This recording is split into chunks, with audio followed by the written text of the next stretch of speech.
नमस्कार।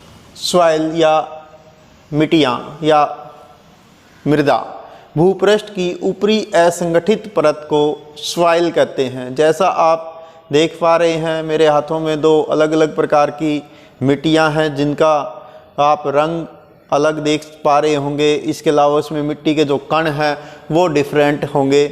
तो इसी प्रकार से अनेक मिट्टियाँ भारत में देखने को मिलती हैं। जैसा कि आप मानचित्र देख पा रहे हैं, अलग अलग कलर या अलग अलग सिंबल से अलग अलग मिट्टियाँ भारत की आपके लिए दर्शाई गई हैं। मिट्टी भूपृष्ठ की ऊपरी असंगठित परत जो पेड़ पौधों के लिए जननी का काम करती है, जिसमें अनेक प्रकार के जीवांश और खनिजांश मिले होते हैं जिन्हें हम ह्यूमस कहते हैं, मृदा कहलाती है। निर्माण करने वाले 6 प्रमुख एलिमेंट्स होते हैं, जिसमें सबसे पहले आता है ऊंचावच या धरातल कि किसी स्थान पर किस प्रकार का रिलीफ है तो उसी प्रकार की मृदा वहाँ पर जनित होगी। सेकंड वन होता है जनक सामग्री या मूल पदार्थ या parent material. Third one climate, vegetation and अन्य जीव जंतु और टाइम के अनुसार भी मिट्टियाँ परिपक्व मिट्टियाँ या नवीन मिट्टियाँ होती हैं। भारत में मिट्टियों का वर्गीकरण। जलोढ़ मृदा, एलुवियल सॉइल। जलोढ़ मृदा को हिंदी भाषा में कांप मृदा या कछारी मिट्टी भी कहा जाता है।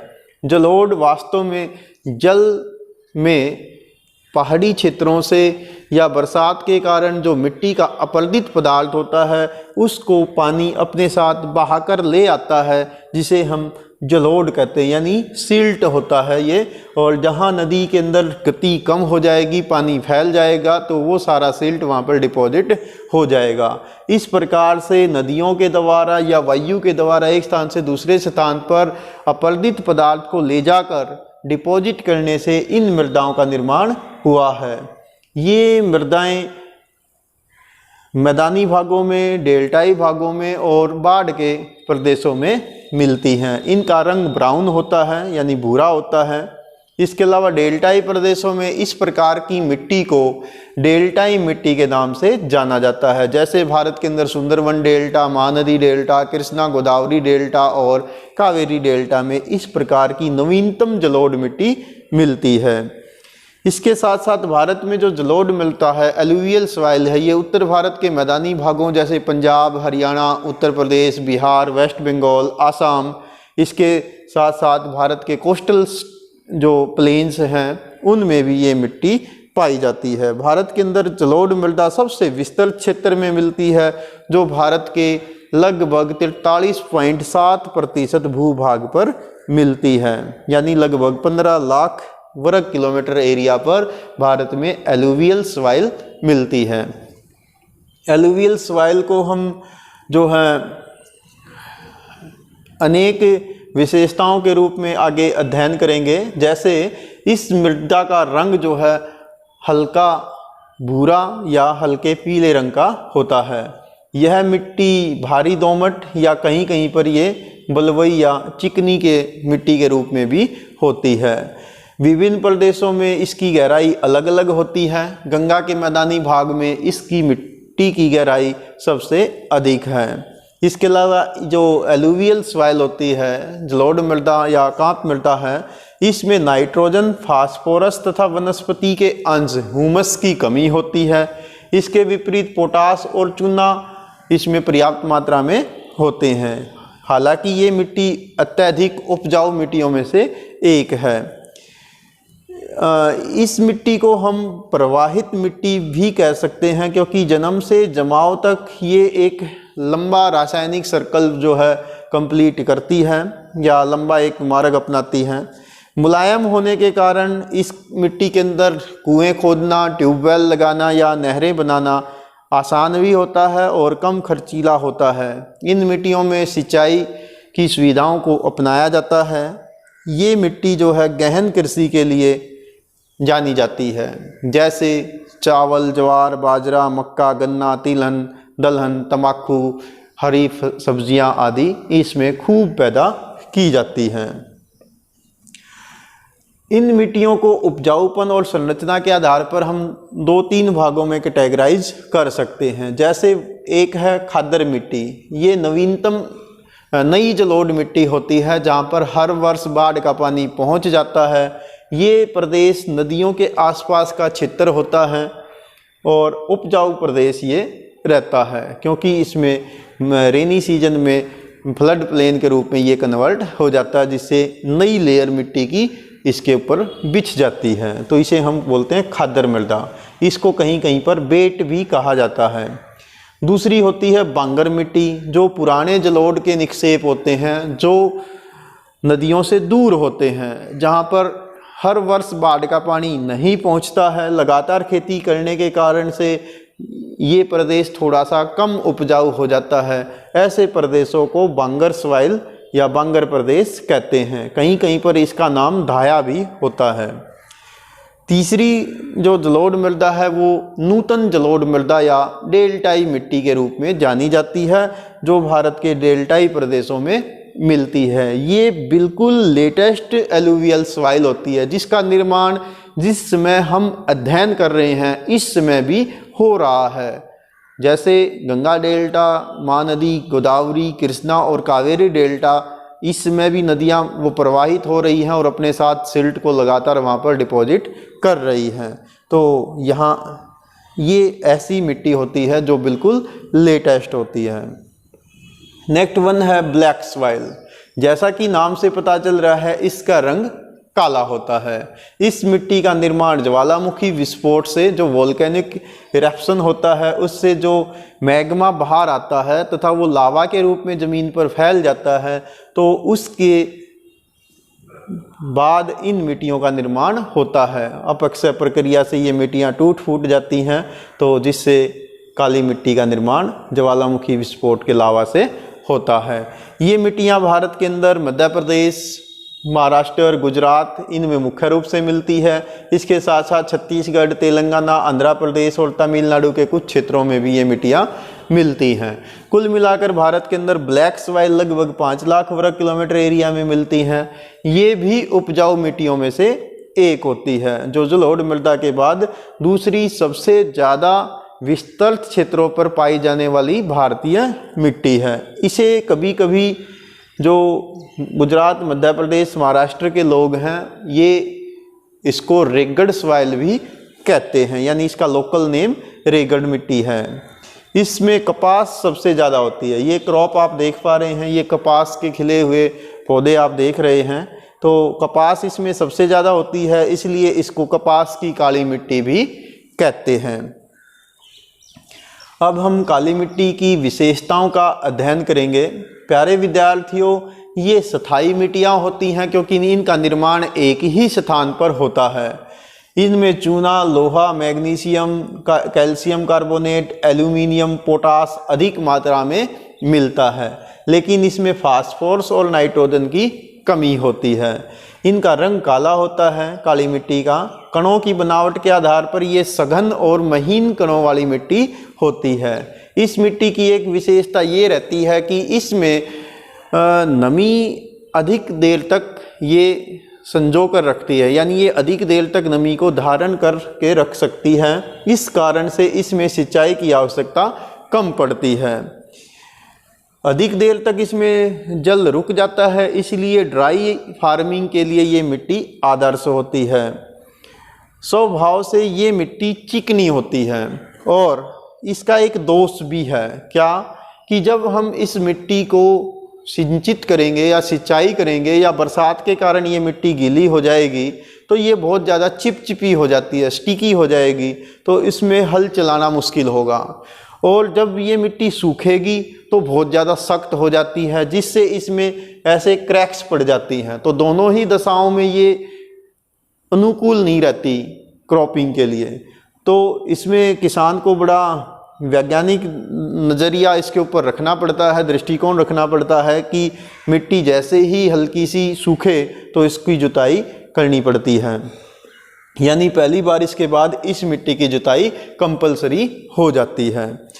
इस मिट्टी में कपास अधिक होने के कारण इसे कपास की मिट्टी भी या कॉटन सॉइल भी कहते हैं। इसमें कॉटन के साथ साथ गन्ना, तंबाकू, गेहूं और ऑयल सीड्स हो जाते हैं।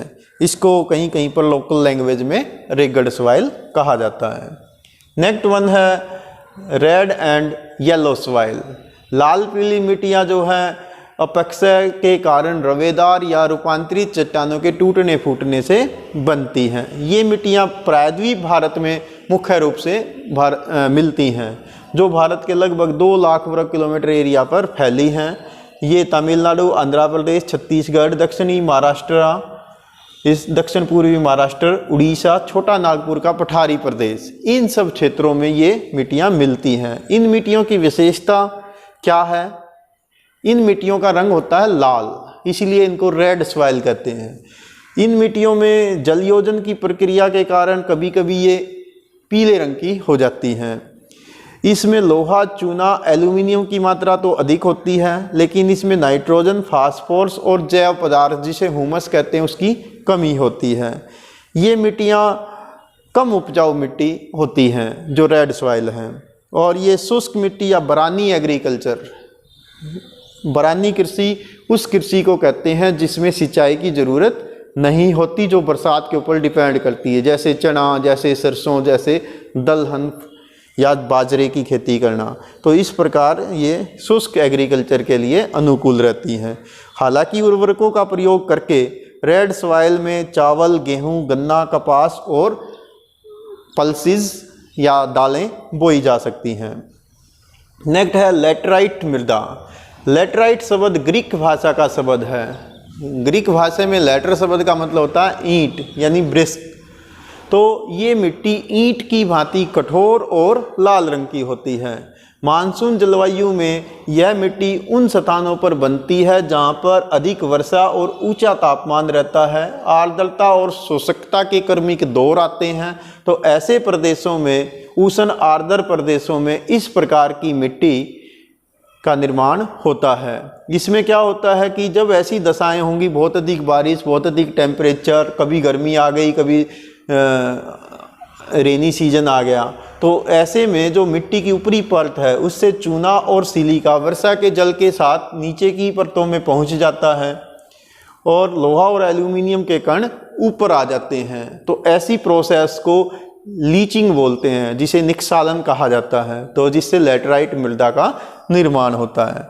भारत में लेटराइट मिट्टी पश्चिमी घाट, नागपुर पठार, तमिलनाडु, आंध्र प्रदेश, ओडिशा, इसके साथ साथ मध्य प्रदेश, आसाम, महाराष्ट्र, इन सब हिस्सों में लगभग 1 से 1.5 लाख वर्ग किलोमीटर एरिया पर मिलती हैं। इन मिट्टियों की विशेषताएं या फीचर्स क्या हैं? नंबर 1, ये मिट्टी एसिडिक होती हैं यानी अम्लीय प्रवृत्ति की होती हैं।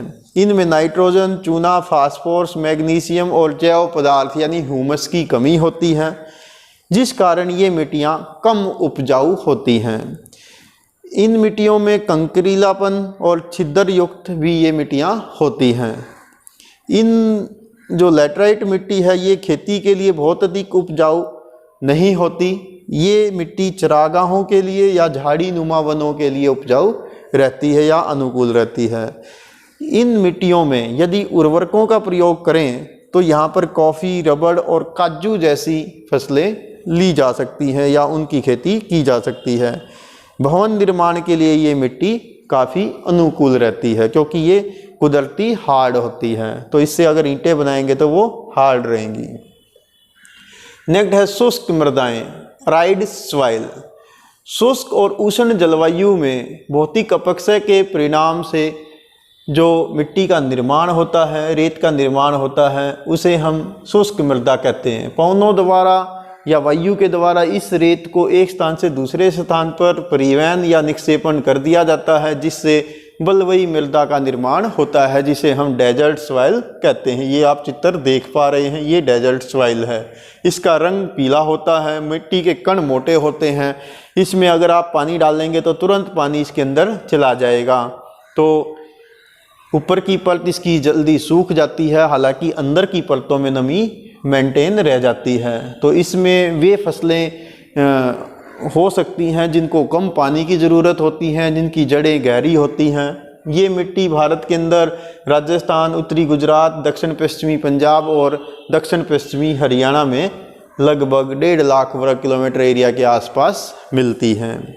जैसा कि आप चित्र में देख पा रहे हैं, ये मेरे हाथों में बलुई मिट्टी ही आप देख पा रहे हैं, और ये वाली मिट्टी जो है जलोढ़ मृदा है। दोनों में आप डिफरेंस भी देख सकते हैं कि कणों में और रंग में काफ़ी डिफरेंस है। उपजाऊपन में भी जलोढ़ उपजाऊ होती है, बलुई कम उपजाऊ होती है। बलुई मिट्टी में चना और बाजरा जैसी फसलें हो सकती हैं, मूंगफली की खेती की जा सकती है। अब बात करते हैं मरुस्थलीय मिट्टी की विशेषताएं। इसमें खनिज लवण अधिक होते हैं, पानी और प्राकृतिक वनस्पति की इसमें कमी होती है, नाइट्रोजन और जैव पदार्थों यानी ह्यूमस की इसमें बहुत कमी रहती है।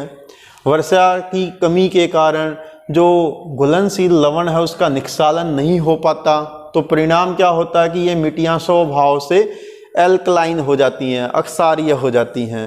सिंचाई की सुविधा होने पर ये मिट्टी उपजाऊ हो सकती हैं, और सिंचाई अगर अवेलेबल है तो बलुई मिट्टी में गेहूं हो सकता है, चना, ज्वार, बाजरा, इनकी खेती आसानी से ली जा सकती है। जैसा कि उदाहरण के लिए है, भारत के राजस्थान के पश्चिमी जिलों श्री गंगानगर, बाड़मेर, जोधपुर, जैसलमेर, तो इन सब के अंदर पंजाब में सतलुज और ब्यास नदियों के संगम हरीके बैराज से भारत की सबसे लंबी नहर इंदिरा गांधी नहर निकाली गई है, जो लगभग 960 किलोमीटर लंबी है। उससे राजस्थान के डेजर्ट के पश्चिमी ज़िलों में सिंचाई सुविधाएं उपलब्ध हुई, और वहां पर आज बहुत अधिक फसलें लहर लहा रही हैं। तो इस प्रकार से ये हमारे लिए ज्वलंत एग्जाम्पल है कि बलुई मिट्टी को यदि पानी की सुविधा, सिंचाई की सुविधा मिल जाए तो ये उपजाऊ मिट्टी में कन्वर्ट हो सकती है। इस मिट्टी का रंग लाल यानी हल्का लाल या पीला होता है। इस मिट्टी में रेत के कण मोटे होते हैं, और यह मिट्टी पानी को तुरंत सोख लेती है। नेक्स्ट वन है वन मृदाएं, फॉरेस्ट सॉइल। भारत के अंदर जहाँ जहाँ पर पर्वतीय क्षेत्र हैं या जहाँ पर वन है, उन पर्यावरण में इस प्रकार की मृदा मिलती हैं। इन मिट्टियों का निर्माण ज़्यादातर जो टर्शियरी चट्टानें हैं, टर्शियरी युग की चट्टानें हैं, उनके अपक्षय से ये मिट्टियाँ बनती हैं। भारत में इन मिट्टियों का विस्तार जम्मू कश्मीर, लद्दाख, हिमाचल प्रदेश, उत्तराखंड, सिक्किम, नॉर्थ ईस्ट के राज्य, इसके अलावा दक्षिणी भारत में पूर्वी व पश्चिमी घाट के क्षेत्रों में होता है। जैसा कि आप चित्र में ये देख पा रहे हैं, ये नैनीताल के पंगोट एरिया का जो पर्वतीय मिट्टी है उसका चित्र आप देख पा रहे हैं। अब बात करते हैं कि जो वन मृदाएं होती हैं इनकी क्या विशेषताएं होती हैं। ये मिट्टियाँ खुरदरी होती हैं, जिसमें कंकड़ और चट्टानी टुकड़े ज़्यादा होते हैं, यानी मिट्टी के अंदर कंकड़ बहुत ज़्यादा होते हैं। अपेक्षाकृत इसमें मिट्टी के जो कण हैं वो बड़े होते हैं। चिका की इसमें यानी चिकने कणों की अनुपस्थिति होती है। इस कारण से इन मिट्टियों में पानी की स्टोरेज कैपेसिटी बहुत कम होती है। यहाँ पर वे फसलें हो सकती हैं जो ट्री नुमा होती हैं, जैसे कॉफ़ी हो सकती है, चाय हो सकती है।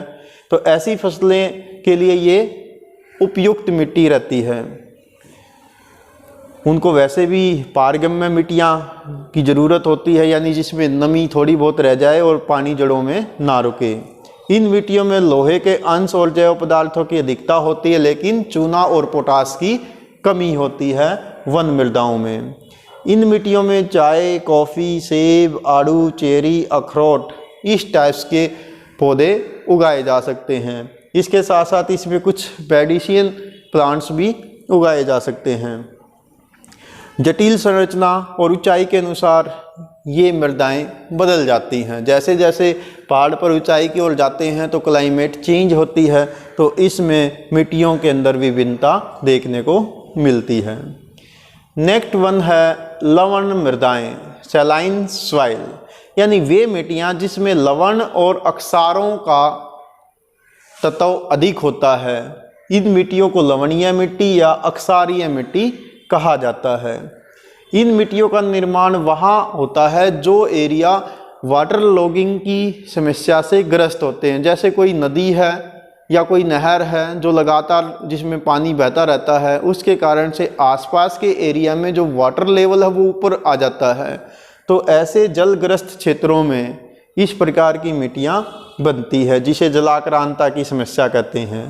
नहरों द्वारा सिंचित इलाकों में भी इस प्रकार की मिट्टी का निर्माण हो जाता है। क्या होता है कि जब किसी मिट्टी में बहुत अधिक सिंचाई की जाती है तो सिंचाई की नमी के कारण से मिट्टी की अंदर की परतों से, यानी जो मूल रॉक्स हैं वहाँ से जो खारापन है, सॉल्ट हैं, वो ज़मीन में ऊपर की ओर चढ़ जाते हैं।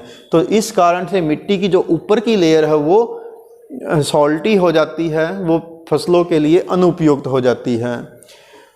इस प्रकार की मिट्टियाँ शुष्क प्रदेशों में बनती हैं, खासकर जैसे पश्चिमी राजस्थान, उत्तरी गुजरात, जैसे कच्छ का रण आपने पढ़ा होगा, दक्षिणी पंजाब, दक्षिणी पश्चिमी हरियाणा, इसके साथ साथ पश्चिमी उत्तर प्रदेश, गुजरात के अंदर खंभात की खाड़ी के आसपास इस प्रकार की मिट्टियों से बहुत अधिक सॉल्ट भी एकत्रित किया जाता है।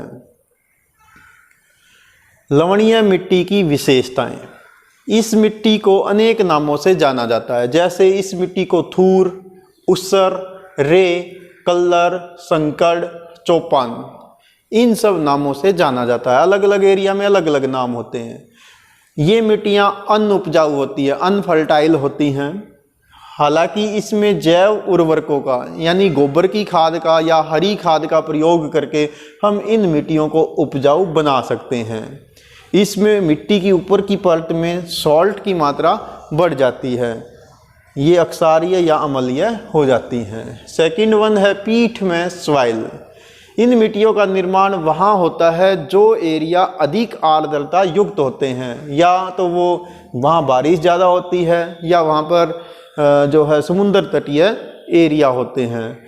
ऐसे प्रदेश पश्चिमी बंगाल में सुंदरवन डेल्टा, उड़ीसा, आंध्र प्रदेश और तमिलनाडु के तटीय भाग तथा हिमालय के गिरिपद में तराई प्रदेश, ऐसे इन प्रदेशों में पीठ में सॉइल मिलती हैं। इन मिट्टियों की विशेषता क्या है कि ये दलदली टाइप्स की मिट्टी होती हैं।